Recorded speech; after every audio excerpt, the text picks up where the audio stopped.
এরা সবাই জড়িত, তার প্রমাণ। নাহলে ডাকছে কেন? আমাদেরকে তো ডাকছে না, কারণ আমরা জড়িত না, তাই ডাকছে না। চোরের মায়ের বড় গলা করে লাভ আছে? এখন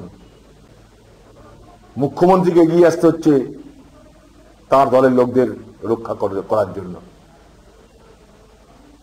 সেদিনও বলেছিলাম আমরা, মুখ্যমন্ত্রী রাগ বাড়িয়ে কি করে বলে কে চোর কে চোর না? তদন্ত যখন হচ্ছে তদন্ত বলবে কে চোর কে চোর না।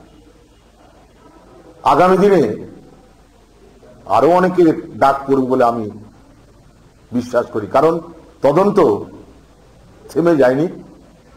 এবং আমরা চাই যে প্রকৃত যারা মদতদাতা, সারদার চিটফান্ডের মতন বিভিন্ন চিটফান্ডে যারা নৈতিকভাবে সমর্থন করেছে এবং সেই সমস্ত চিটফান্ডের অন্যায়ভাবে উপার্জন করার অর্থ যারা ভোগ করেছে, তাদের মানুষ চিনুক, জানুক এবং তাদের শাস্তি হোক।